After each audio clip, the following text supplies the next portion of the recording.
Why do you think there is a case for European equities? The first thing to recognise about European equities is that increasingly they are a poor proxy for the European economy. For the large cap and mid cap part of the European equity markets, now about 50% of the revenues are derived from outside of Europe, with particularly the influence from Asia ex-Japan and Latin America being more important. So really with European equities, what you're buying is much more of a global asset class than a local asset class. The second thing to think about the European equities is the valuations are very compelling versus both history and versus other asset classes.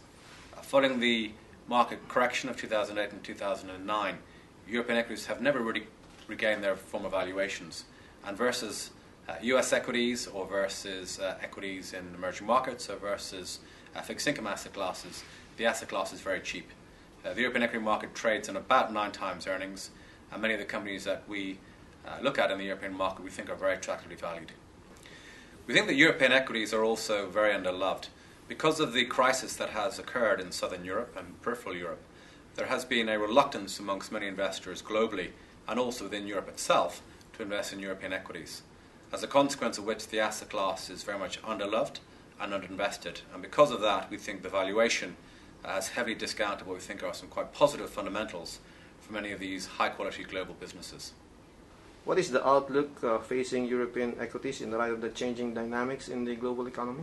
I think the prospects remain as they have done for much of the last 18 months, which is quite good. The global economic growth rate is in line with long-term averages at about 3–3.5%. Now obviously what's interesting is that the level of divergence within the global economy is bigger than it has been historically, with much of the growth coming from emerging markets. But also within Europe, what is not commonly recognised is that many of the northern European economies are similarly very exposed to the faster growing parts of the world, and they too benefit from this. So we think the prospects for the global economy are pretty good, and also within Europe, for the northern economies, the outlook is quite good as well. So our kind of characterisation of the global economy is that it's okay and quite supportive, and given the very cheap valuations of European equities, we think you're getting access to this growth at quite a reasonable price. So how are you positioning your portfolios in the light of this outlook? We have a reasonably significant growth bias in our holdings. We tend to like businesses that are exposed towards fast-growing parts of the world, or also those businesses that are exposed to dynamic change, innovation and technology.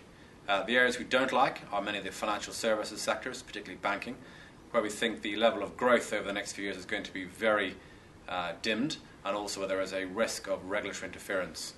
We also don't like areas like telecommunications or utilities, where we see poor balance sheets, high levels of required investment and low returns on capital. So genuinely we favour high return businesses with good growth prospects and companies that are exposed to a changing world which can benefit from that. What will be the impact of the QE3 in the US on European equities, if any? I think the actions of the ECB are actually far more important than the actions of the Federal Reserve. Now that's not to say the Federal Reserve actions aren't important, but I think for Europe the key actions were taken last week by the ECB board under Mario Draghi, when he announced that in return for some conditionality the ECB will be prepared to buy in unlimited quantities the bonds of any country in Europe where the bond yields have diverged too much from the ECB's view of their fair value. So what this means is that countries like Spain or Italy, where the bond yields have been relatively high versus Germany, will benefit from significant ECB support if they are in turn prepared to engage in the required level of structural change. That to us is more important because it takes away the tail risk of a uncontrolled Eurozone contagion, and that really is the bigger issue for Europe as opposed to QE3 from the US.